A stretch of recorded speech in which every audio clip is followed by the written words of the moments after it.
심판 함께하사 항상 나를 붙드시니 어느 곳에 가든지 요동하지 않음은 주의 팔을 의지함이라. 세상 친구들 나를 버려도 예수를 함께 동행함으로 주의 은혜가 충만하리니 주의 영원한 팔의지에 주의 영원하신 팔 함께하사 항상 나를 붙드시니 어느 곳에 가든지 요동하지 않음은 주의 팔을 의지함이라. 나의 믿음이 연약해져도 미리 예비한 힘을 주시며 위태할 때도 안구하시는 주의 영원한 팔의지에 주의 영원하신 팔 함께하사 항상 나를 붙드시니 어느 곳에 가든지 요동하지 않음은 주의 팔을 의지함이라. 나의 믿음이 주께 없으니 나의 인생을 주께 맡기며 나의 모든 짐 대신 지시는 주의 영원한 팔의지에 주의 영원하신 팔 함께하사 항상 나를 붙드시니 어느 곳에 가든지 요동하지 않음은 주의 팔을 의지함이라. 이어서 찬송가 250장 통일 찬송가로 182장입니다.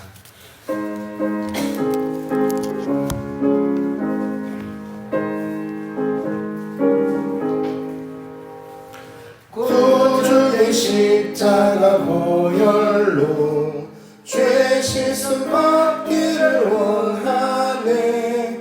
내 죄를 씻으신 주 이름 찬송합시다.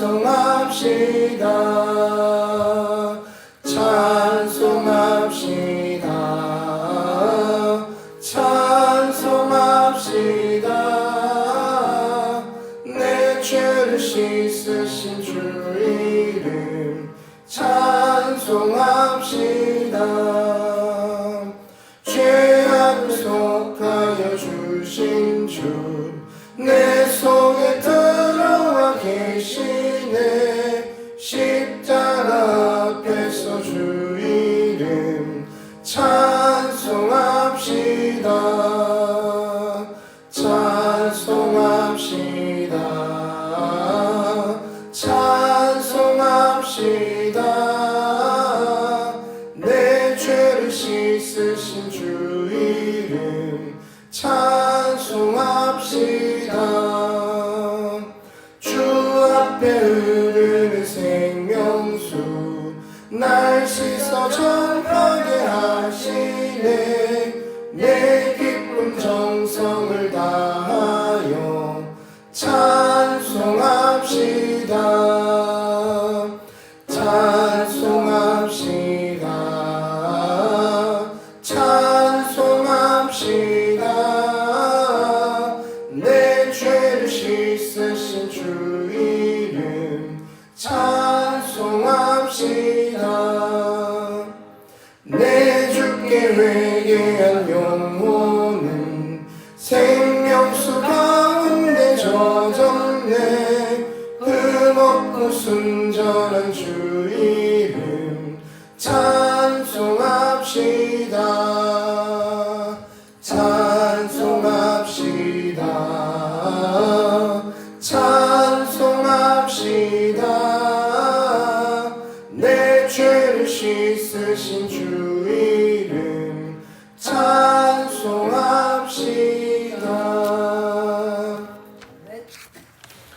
오늘 이 아침 하나님께서 우리에게 주신 말씀은 사도행전 28장입니다.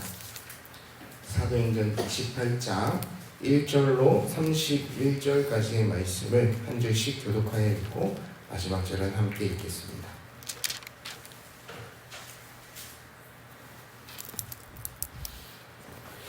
우리가 구조된 후에 앉은 그 섬은 멜리데라 하더라. 비가 오고 날이지에 원주민들이 우리에게 특별한 동정을 하여 불을 피워 우리를 다 영접하라. 바울이 나무 한 묶음을 거두어 불에 넣으니 뜨거움으로 말미암아 독사가 나와 그 손을 물고 있는지라. 원주민들이 이 짐승이 그 손에 매달려 있음을 보고 서로 말하되 진실로 이 사람은 살인하는 자로다. 바다에서는 구조를 받았으나 공의가 그를 살지 못하게 하미로다 하더니 바울이 그 짐승을 불에 떨어버림에 조금도 상함이 없더라. 그들은 그가 죽는지 혹은 갑자기 쓰러져 죽는 줄로 기다렸다가 오래 기다려도 그에게 아무 이상이 없음을 보고 돌이켜 생각하여 말하되 그를 신이라 하더라. 이 점에서 가장 높은 사람 오블리오라 하는 이가 그 근처에 토지가 있는지라. 그가 우리를 영접하여 사흘이나 친절히 머물게 하더니 오블리오의 부친이 멸관과 이질에 걸려 누워있거늘 바울이 들어가서 기도하고 그에게 안수하여 낫게 하매 이러므로 섬 가운데 다른 병든 사람들이 와서 고침을 받고 후에 예로 우리를 대접하고 떠날 때에 우리를 줄 것을 그의 시르더라. 석 달 후에 우리가 그 섬에서 겨울을 난 알렉산드리아 배를 타고 떠나니 그 배의 머리 장식은 디오스쿠로라. 수라무사에 대고 사흘을 있다가 거기서 둘러다가 레기온에 이르러 하루를 지내는 남풍이 일어나므로 이튿날 보디올에 이르러 거기서 형제들을 만나 그들의 청함을 받아 우리를 함께 모으니라. 그래서 우리는 그와 같이 오마라로 가니라. 곧 형제들이 우리 소식을 듣고 아비오 광장과 트레스 타베르네까지 맞으러 나오니 바울이 그들을 보고 하나님께 감사하고 담대한 마음을 얻으니라. 우리가 로마에 들어가니 바울에게는 자기를 지키는 한 군인이 함께 따로 있게 허락하더라.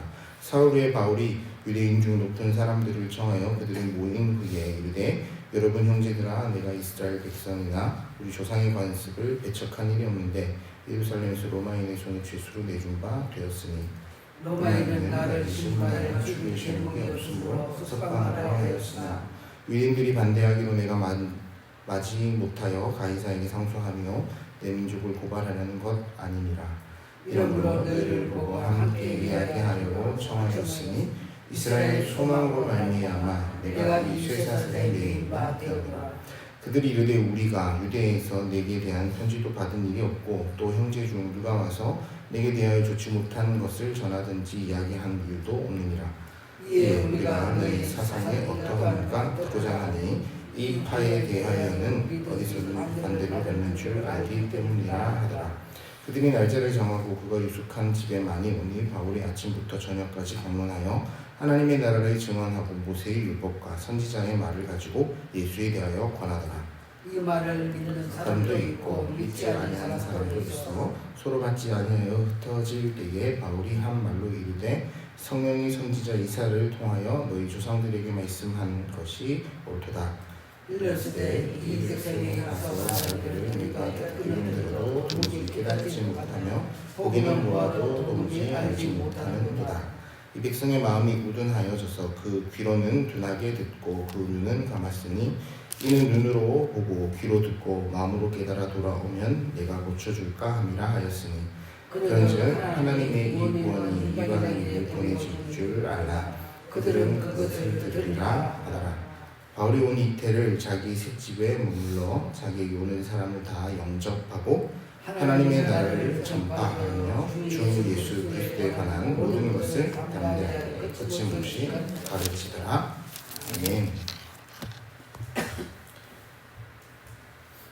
네, 오늘은 사도행전 마지막 절 28장을 함께 나누게 됩니다.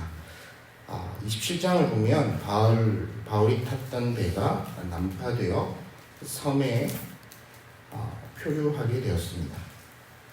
성사학자들은 오늘날 이 섬을 이탈리아인 몰타 섬이라고 이야기를 하는데요. 지금은 굉장히 유명한 휴양지이지만 이 당시에는 원주민이 살던 그런 곳이었던 것 같습니다. 바울과 그 일행은 또 압송하던 군인들은 극도로 긴장했고 두려움 가운데 있었을 것입니다. 죽게 되었다가 겨우 표류되어 살게 되었다. 이제 한숨을 놓게 되는 그런 모습이죠. 몸은 바닷물에 절여져 있고 거친 풍랑 때문에 몸의 온도는 많이 떨어졌을 것입니다. 원주민들이 이들을 위하여 따뜻하게 불을 피워 주었을 것이죠. 그런데 불을 쬐는 중에 바울에게 어려운 일이 닥칩니다. 본문 3절의 말씀을 같이 한번 읽어보겠습니다. 바울이 나무 한 봉을 거두어 불에 넣으니 뜨거움으로 말미암아 독사가 나와 그의 손을 물고 있는 자. 공교롭게도 바울이 집어든 나무 더미를 이렇게 불에 넣었는데 뜨거움을 이기지 못한 독사가 튀어나와 그의 손을 물게 됩니다. 4절 말씀도 함께 읽어보겠습니다. 원주민들이 이 짐승이 그 손에 매달려 있음을 보고 서로 말하되 진실로 이 사람은 살인한 자다. 바다에서는 구조를 받았으나 공의가 그를 살리지 못하게 하리로다 하더니 섬 사람들이 보기에는 신의 심판 같았습니다. 독사가 그의 손에 대롱대롱 매달려 있는데 그 독사의 모습을 보니 맹독을 가진 독사였을 것이죠. 반드시 저 짐승에 물린 자는 죽었다라는 학습도 본인들에게 있었을 것입니다. 그러니 바울도 반드시 죽어야 되는 사람이죠. 그의 모습을 보니 참 딱합니다. 죽을 뻔하여 겨우 살게 되었는데 이제 몸을 좀 녹이고자 하는데 갑자기 튀어나와 사람을 물어버린 독사. 하필 그가 물리다니. 그랬기에 신의 심판을 받은, 진노를 받은 반드시 죽어야 하는 죄인이다라고 생각했습니다. 그러나 조금도 상하지 않는 바울의 모습을 우리는 계속해서 말씀을 통하여 보게 되죠. 5절 말씀입니다. 바울이 그 짐승을 불에 떨어버림에 조금도 상함이 없더라. 6절 하반절에 보면 이제 원주민들이 그를 신의 진노를 받은 자였다가 신으로 보기 시작합니다. 이 내용, 이 짤막한 내용을 가지고 우리가 무엇을 생각해 볼 수 있겠습니까? 하나님을 알지 못하는 사람들, 그리고 우리에게 어째서 그렇게 미련한 예수 그리스도의 복음을 붙들고 살아가냐 이야기하는 사람들, 그들은 우리에게 일어나는 상황으로만 우리를 판단합니다. 이 세상 살아가며 얼마나 형통한가를 보고 우리를 판단합니다. 그러나 하나님의 사람은 어떠한 사건과 환난 가운데서도 하나님이 우리를 받쳐주고 계시다라는 사실을 기억하는 사람들이 아니겠습니까? 지난 씨앗 캠프 때 첫째 날 복화술사 한 분이 오셔서 말씀을 전해주셨는데 설교의 제목이 하나님의 손이었습니다. 하나님의 손. 본인이 복화술을 잘 하니까 인형에 손을 놓고 이렇게 살아있는 것처럼 연기를 하는데 자기가 손을 빼면 이 인형은 생명이 없이 죽은 것처럼 보인다는 것입니다. 그러면서 아이들에게 설명하기를 우리에게 그와 같이 하나님의 손이 받치고 계시고 이 손이 떠날 때야 비로소 우리는 죽은 것 같을 것인데 그러니 우리는 이 손이 주의 복음을 영접한 그때부터 받쳐질 것이고 그 사실을 믿는다면 살아도 영원히 살겠고 죽어도 죽지 않을 것이다.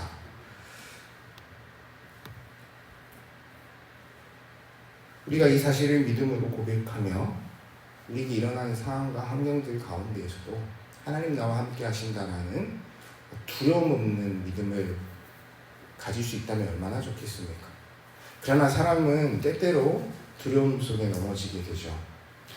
1907년 평양 대부흥운동 때 길선주라는 장로님 한 분이 자신의 죄를 공개적으로 회개했습니다. 한 선교사님의 그 회개로부터 터져나온 이 평양 대부흥 운동은 사람들 앞에서 자신의 믿음 없음을 고백하며 자신의 잃어버린 선한 양심에 대한 자복이었습니다. 사람들은 그의 고백을 보며 그의 회개를 들으며 많이 놀랐습니다. 장로가 저럴 줄은 몰랐다. 어떻게 그렇게 살 수가 있는가? 그 자리에서 그러나 성령은 놀랍게 역사하시는 것을 우리는 알고 있습니다. 모든 청중들에게 성령의 능력이 임하였고 회개의 불꽃이 시작되었으며 회복의 불길로 번져나갔습니다. 그렇습니다. 사람의 평가는 바뀔 수 있습니다. 그때 당시에 고백하며 길선조 장로를 보며 사람이 어떻게 저렇게 악할 수가 있는가 라고 했던 그 평가는 지금 어디에 있습니까? 평양 대부흥운동의 주역을 우리는 기억하고 있죠. 우리가 때때로 하나님 앞에서 믿음 없는 자 같이 되지 않기를 우리는 다만 주의해야 될 것입니다. 우리의 상황과 우리의 환경은 언제나 변할 수 있고 언제나 흔들릴 수 있다는 사실을 기억했으면 좋겠습니다. 그러니 성경은 끊임없이 우리를 상황과 환경을 반석 위에 두라고 말씀하지 않으시고 믿음을 반석 위에 두라고 말씀하고 계시는 것입니다. 예수 그리스도께서 이 복음을 선포하실 때 핵심이 무엇이었겠습니까?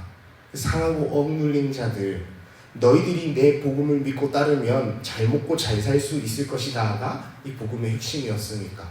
그렇지 않습니다. 회개하라. 하나님의 나라가 가까이 왔으니 회개하라. 그리고 구원을 얻으라. 우리가 이 믿음을 가지고 이 하루를 살아갔으면 좋겠습니다. 바울은 복음을 선포하기로 작정하고 로마로 가기를 하나님의 음성을 통하여 마음에 품게 되었습니다. 가던 길 가운데 풍랑을 만났고 겨우 살게 되었는데 독사에 물리는 일도 있었습니다.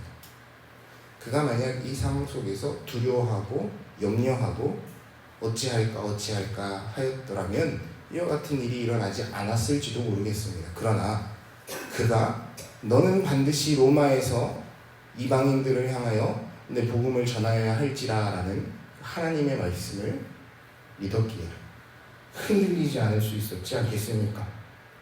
우리에게도 복음을 선포하기로 작정한 그날 독사와에 물리는 것 같은 시험이 다가올지도 모릅니다. 그러나 하나님이 나와 함께 하시고 하나님이 손이 나의 등을 받치고 계시다는 사실을 기억하셨으면 좋겠습니다. 계속해서 말씀을 보면 섬의 지도자 보블리오의 아버지가 병으로 누워 있습니다. 바울은 들어가 기도하고 안수하며 그를 고쳐주었죠. 8절 말씀입니다. 함께 보겠습니다. 보블리오의 부친이 열병과 이질에 걸려 누워 있거늘 바울이 들어가서 기도하고 그에게 안수하며 낫게 하네. 이름에 많은 병자들이 치유를 받았고 섬 사람들이 바울 이름을 귀하게 섬겼습니다. 바울은 비록 죄수의 몸이었지만 섬김을 멈추지 않았습니다. 자기가 할 수 있는 것 최선을 다하여 행하였습니다. 독일의 신학자 중에 본회퍼 목사님이라는 분이 계십니다. 이분은 히틀러에 의해 감옥에 갇혔습니다. 그 체제를 반대했기 때문이죠. 옥중에서 동료 죄수들에게 말씀을 전하고 기도하며 그들의 마음을 돌보는 사역을 감당하셨습니다. 그 누구도 그에게 맡겨준 사역은 아니었죠. 본인 스스로 하나님께서 주신 마음으로 그 일들을 감당했습니다. 얼마나 고된 복역 생활이었겠습니까? 그러나 그 자리에서 끊임없이 하나님의 말씀으로 그들에게 복음을 전했습니다. 그는 결국 순교했지만 그의 옥중 서신은 지금도 전 세계 그리스도인들에게 믿음의 유산이 되고 있습니다. 우리 처지와 상황은 하나님을 섬기는 우리의 행동을 막을 수가 없습니다. 그것이 하나님의 사람들의 모습 아니겠습니까? 세상이 두려워하는 성령의 능력이 아니겠습니까? 오늘 하루도 가정에서, 직장에서, 또 이 교회 안에서 작은 기도의 손길로 혹은 작은 격려의 말 한마디라도 하나님의 나라가 우리를 통하여 드러났으면 좋겠습니다. 사람들이 비록 우리의 상황과 형편을 가리키며 지금 당신이 그러고 있을 때가 아니라 이야기할지 모르지만, 그러나 우리는 마땅히 전할 것을 때를 얻든지 못 얻든지 전하는 하나님의 사람들 되어야 할 것입니다. 마침내 바울은 로마에 도착합니다. 그가 얼마나 지금까지 견디고 또 두려움을 참고 하나님을 의지하며 신뢰하여 왔는지를 이 한 구절에 담고 있다고 생각합니다. 15절 말씀 함께 읽어보겠습니다. 그곳 형제들이 우리 소식을 듣고 아비오 광장과 트레이스 타베르네까지 맞으러 오니 바울이 그들을 보고 하나님께 감사하고 담대한 마음을 얻으니라. 그 역시 사람이었습니다.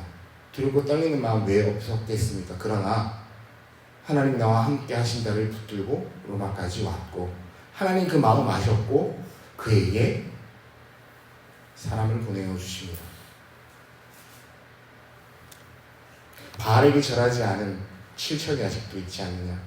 우리가 그 말씀을 붙들고 우리에게 이와 같은 믿음의 동력자가 있음을 살필 수 있었으면 좋겠습니다. 31절 말씀도 같이 읽어보겠습니다. 하나님의 나라를 전파하며 주 예수 그리스도에 관한 모든 것을 담대하게 거침없이 가르치더라. 사도행전은 여기에서 끝이 납니다. 이후에 이어지는 바울의 서신을 통해서 그가 어떤 사역을 했는지는 우리는 계속해서 볼 수가 있죠. 그러나 사도행전의 끝맺음으로 그의 사역이 전부 끝났다고 우리는 볼 수가 없습니다. 그가 로마에 가서 어떻게 되었고 어떤 일들을 구체적으로 했는지 우리가 정확하게 알 수는 없지만 우리가 그 일의 증인이 된다는 사실을 우리는 기억해야 합니다. 사도행전은 끝났지만 바울이 전하였던 그 복음은 이 동양의 작은 나라, 이 조선 땅까지도 전하여졌고 우리가 그 일에 대하여 증인이라는 사실을 기억하셨으면 좋겠습니다. 서울의 양화진에 가면 선교사의 묘역이 있습니다. 그곳에 가면 수많은 선교사의 가문들 잘 정돈된 묘지로 우리가 그분들의 마음을 함께 나눌 수가 있습니다. 그런데 그곳 가운데 한켠 마음에 애이는 것은 이름도 알지 못한 그렇게 순교하여 간 이들의 무덤 또한 있습니다. 그리고 선교사님들이 이 땅에 와서 흉터병으로 인해 고통받은 가운데에 아이를 낳았는데 차마 말도 하지 못한 채 이 땅에서 숨져간 그 선교사님의 2세들도 그곳에 묻혀 있습니다. 우리는 그렇게 피 흘리고 결단하고 하나님 앞에 순종하기로 작정한 한 사람, 복음의 증인들의 열매입니다. 열매가 땅에 심겨져 썩어질 때라야 열매를 맺을 줄을 우리는 기억해야겠습니다. 하나님, 우리가 어디에 심겨져야겠습니까? 하나님, 우리를 어디에 심으시기를 원하십니까? 오늘 이 하루 주일을 준비하며 하나님 앞에 이렇게 물으며 기도했으면 좋겠습니다. 하나님, 오늘 이 하루 우리가 가는 어디에서든 직장이든 가정이든 혹 만나는 많은 사람들 가운데에서 우리가 복음을 전하기를 원합니다. 오직 예수 그리스도를 힘입어 그 이름의 능력과 권세를 누리며 담대히 복음 전하는 저와 우리 성도님들 모두 되시기를 간절히 축복합니다. 뜻대로 함께 나눌 말씀 가운데 세 가지를 기억하고 함께 기도하기 원합니다. 첫 번째, 우리 하나님이 함께 하신다는 사실을 믿으셨으면 합니다. 독사에 물려도 해를 당하지 않았던 바울처럼 하나님은 오늘도 우리를 지키실 것입니다. 두 번째로 섬김을 멈추지 않았으면 합니다. 고난 중에 바울이 병든 사람을 고치며 그들을 위로하였던 것처럼 우리 작은 섬김을 통하여 하나님의 나라를 이루어 가실 것입니다. 끝으로 복음을 멈추지 않았으면 합니다. 바울이 결박 중에도 복음을 전하였던 것처럼 우리가 그렇게 환경을 핑계 삼지 않고 담대히 증언하고 나아갈 때 하나님은 많은 이들을 우리에게 붙여주시며 우리 마음을 위로해 주실 것입니다.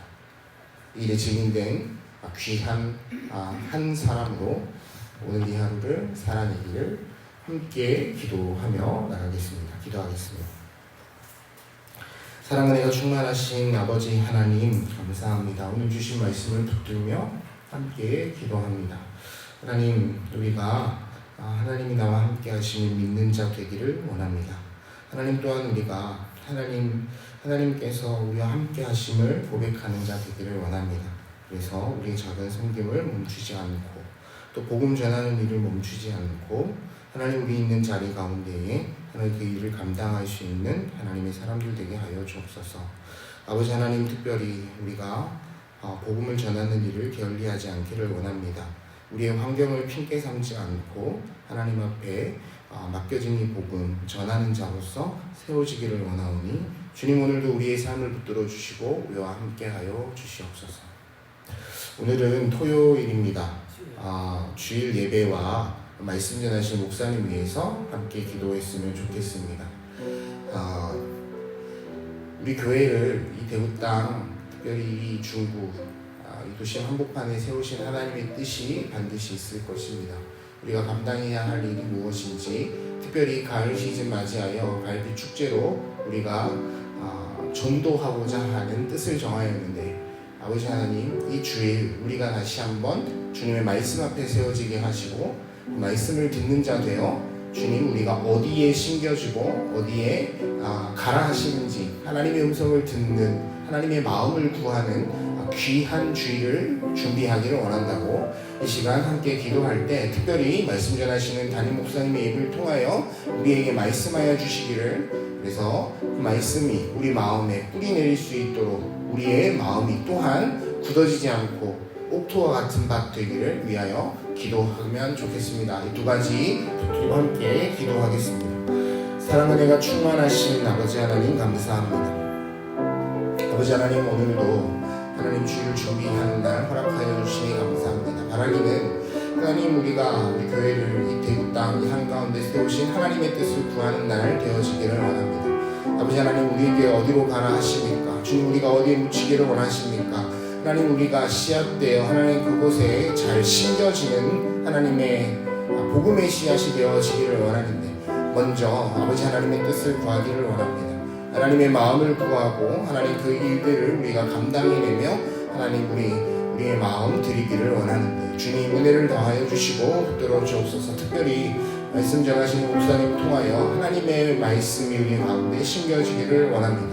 하나님, 그때 우리 마음이 옥토와 같은 밭 되어 주님의 말씀 하나님 우리 밭 가운데 심겨지게 하시고 우리 마음 가운데 반석과 같이 믿음으로 싹터 하나님 어떤 상황과 환경 가운데도 흔들리지 않고 주의 말씀을 의지하고 순종하는 하나님의 사람들로 세워져가는 귀한 날 되도록 역사하여 주시옵소서. 주님, 우리 함께하여 주시옵소서.